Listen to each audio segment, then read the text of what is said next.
Pro I/O for After Effects and Premiere Pro is a one-stop solution for getting media in and out of your application with ease. Watchmans allow you to link system directories to your project bins so you can easily sync your bins and import any new assets, keeping your projects up to date and constantly organized.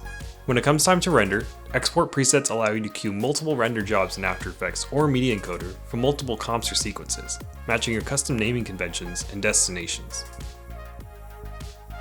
So let's start with Watchmans.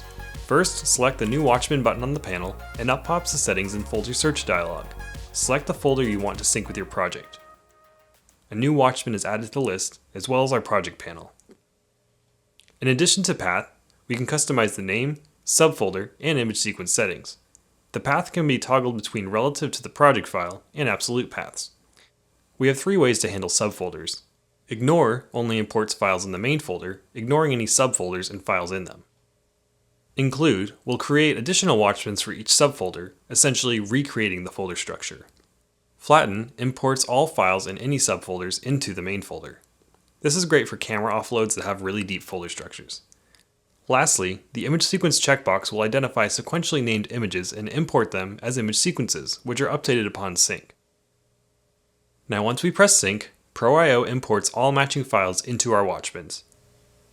Now here's where it gets exciting. If we add new files to our directory, all we need to do is hit sync, and all new files are imported into our project just like that.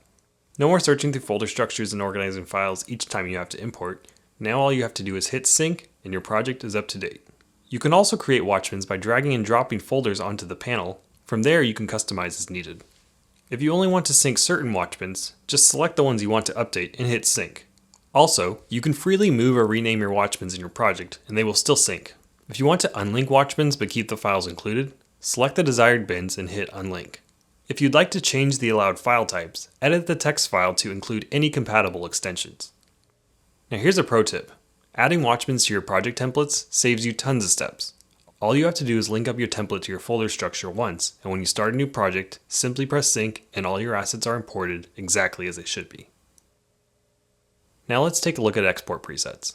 To make a new export preset, open the Settings window, click the Export Presets tab, and hit New Export Preset. While Premiere sends all render jobs to Media Encoder, Pro I/O and After Effects gives you the option to use Media Encoder or the After Effects render queue. Having set the name and render app, we'll choose our format. For rendering in After Effects, choose from the list of format and render templates available in the render queue. For rendering in Media Encoder, we'll select an EPR preset file. If you don't currently have any EPR files created, simply open Media Encoder, create an encoding preset, customize, and save.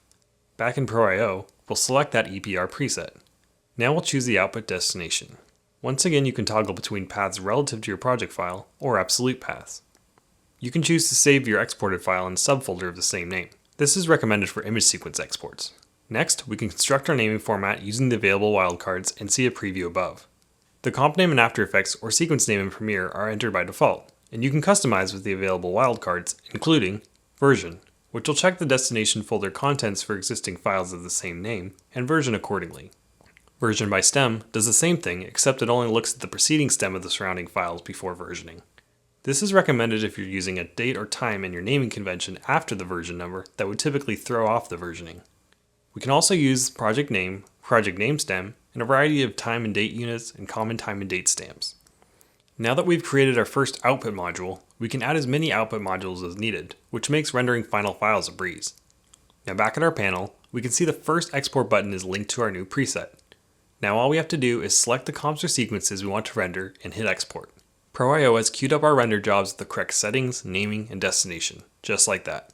No more renaming and searching through folder structures each time we have to export. All we have to do is select our comps or sequences and hit the export button, and our render jobs are queued up and ready.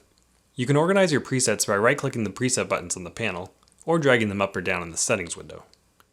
Also, you can easily distribute your export presets to your coworkers by selecting Reveal File and copying the XML to the corresponding directory on their computer. In the end, Pro I/O speeds up your workflow by automating those repetitive steps that we do every day, keeping our projects organized and accurate.